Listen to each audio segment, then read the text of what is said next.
Welcome to another Demarcation Media Mega Construx review. Halo Infinite has introduced a lot of new weapons. Some are kind of like redesigns of old ones, some are just straight up new weapons, and Mega has been slowly tackling that catalog of new weapons, and they're honestly getting pretty darn close to completing it. I think the only ones that we're really missing would be the Skewer, and that might be it, to be honest.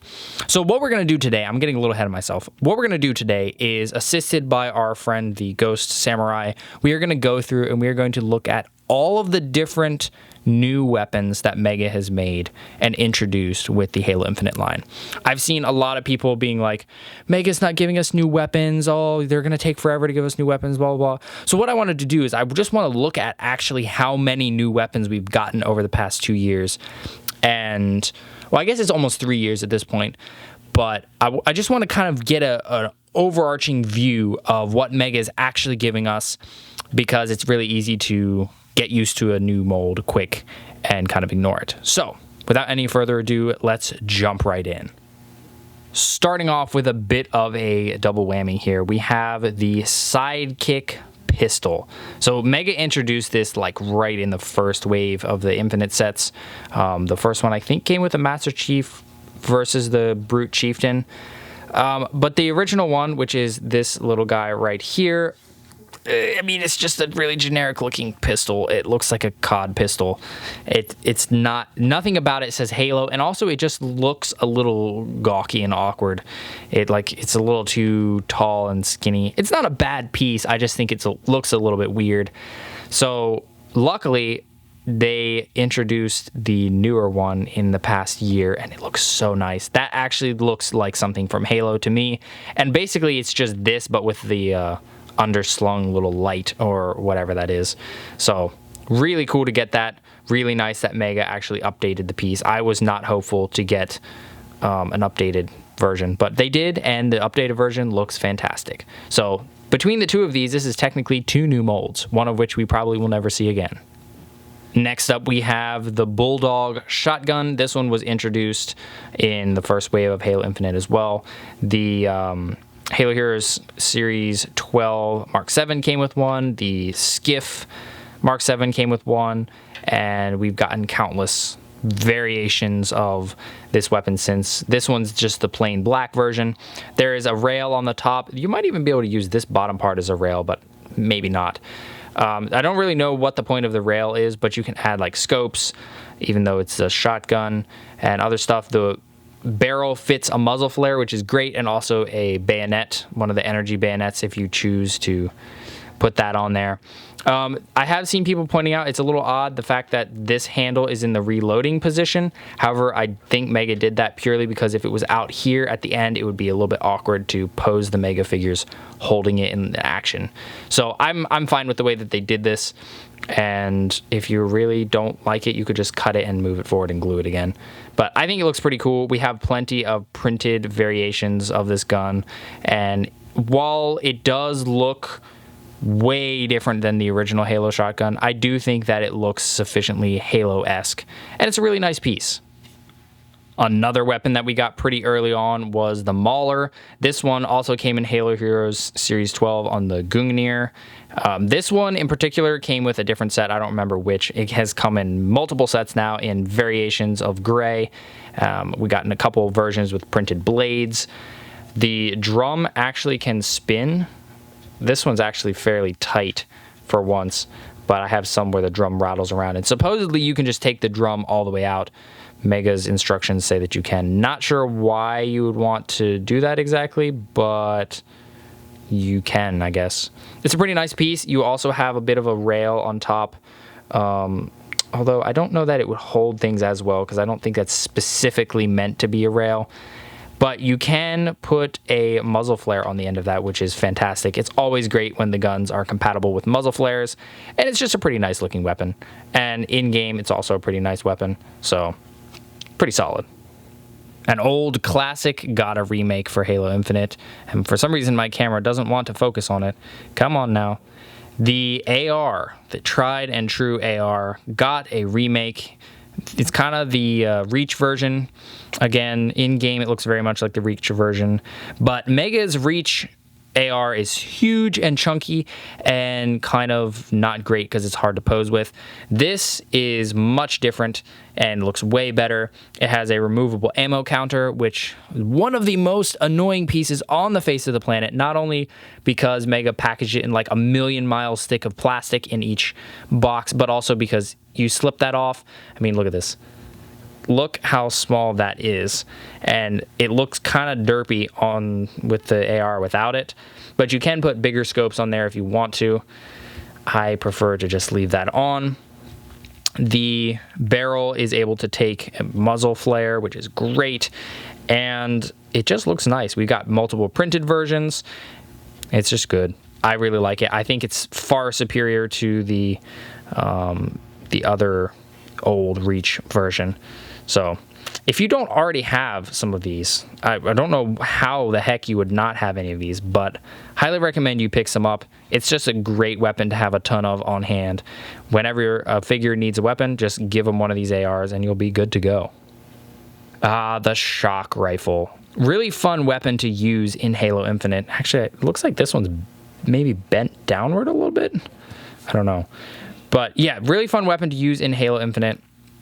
And Mega made a really nice representation of it. There's actually two versions. There's one with the rail right here, like you see on this one. And then there are other versions that have actually a bar, kind of like the one down here, so that you can connect it to Grunt Mule packs. So for some reason, there's two. That's a very minor change that I don't really think was necessary, but Mega seemed to think it was. So, okay. The barrel of this can fit one of those flame pieces, and they actually give you a blue one in one of the sets. I think it was the Mercenary Combat Unit. I don't really know why. That's not accurate at all. It doesn't blow out flames or whatever, but interesting concept. I think they could have used to make like an actual electricity piece. This one is obviously unprinted, but there are a couple printed variations. There's one with like a gray barrel, and there's one with a brown grip here, which is pretty cool. I like this piece. However, I have a slightly bad taste in my mouth for it because of how many times Mega has put it in sets. They put it in so many times, and some of the sets have even multiples because if you have a Grunt Mule, they just throw more shock rifles on it. So I have way too many shock rifles. Mega, if you want to do more printed ones, I'm all for that, but please stop giving us the plain ones for a while. I don't need any more, and I have a feeling that most of the rest of us don't need any more either. I think the majority of the community has to have at least a handful of these at this point. The Commando Rifle is a really nice piece. Originally, I kind of hated this weapon. I thought it was dumb. I thought that it looked like a Call of Duty weapon, but the more I've seen it, the more it does have something distinctly Halo about it. It's a very long weapon. It has lots of like tactical grip looking stuff all over it. The barrel can fit a muzzle flare, which is great. We've got that big long mag. The handle is, interestingly enough, fairly short and also angled. I don't know if we've really ever gotten an angled handle like that before, but it works pretty nicely, and even though the stock is kind of long, posing it is not that much of an issue. No rails on it, but I'm totally fine with that. So far, we have not gotten a printed one of these, which is a shame because we really need one. Mega, come on. Printed one needs to happen. But yeah, aside from the fact that we haven't gotten a printed one, I absolutely love this piece. And it's a really fun weapon to use in-game. Speaking of weapons that are really fun to use in-game, I have a really unpopular opinion. The Ravager is actually pretty fun to use. It's just cool to be blasting big globs of glowing red plasma everywhere, and I don't know, I like using it. So I was really happy when Mega introduced their Ravager piece. It looks super cool. The first run of them had the fuel cells or whatever kind of mushy, but since then Mega has tightened it up. It looks pretty sharp. We haven't gotten a printed one of these so far, which is a bummer, but it looks really good. We got the blade on the end, kind of squared off, and we've got a grip down here at the bottom. Very short stock, very easy to pose, super nice for getting into really dynamic poses. I really like it, and I'm looking forward to getting a printed one. The Pulse Rifle is another kind of looked down upon weapon in Infinite from what I can tell. But Mega's piece is pretty nice. It's a little thin looking, like along the top. I would have made it a little thicker personally, but all the details are there. The way that the barrel is grooved even, it's pretty slick. We've gotten this a couple of times. There's one printed version from Spartan Agrina in Halo Heroes Series 17. And then this one, I think, came with the new blind bag series, actually. But as of right now, there's not that common.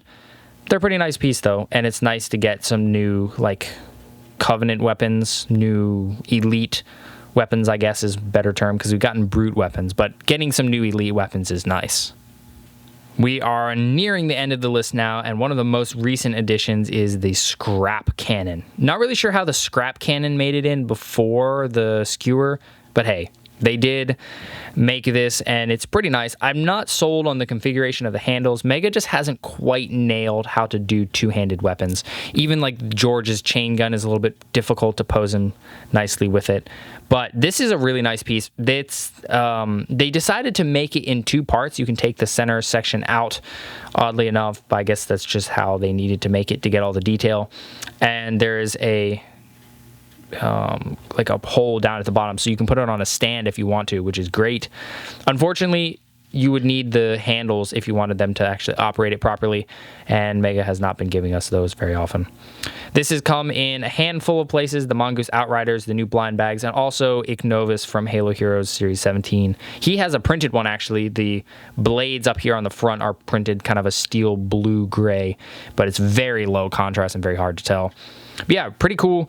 You can actually fit a muzzle flare on there. However, it's pretty tough to get a wide one on there. You can fit one of the small pointy ones if you want to, which is I think it's pretty nice. I do think that we could use a bigger one because it's a scrap cannon that shoots big pieces of metal, but hey, we'll work with what we got.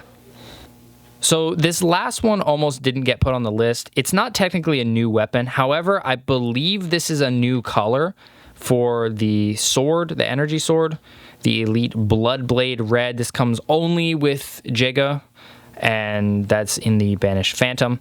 As far as I know, we don't have a energy sword in this type with this red. I believe we have like the Halo 4 and 5 energy sword piece in red from some gummies. When I say gummies, I mean like the active camo guys, but with the colors, the holograms or whatever.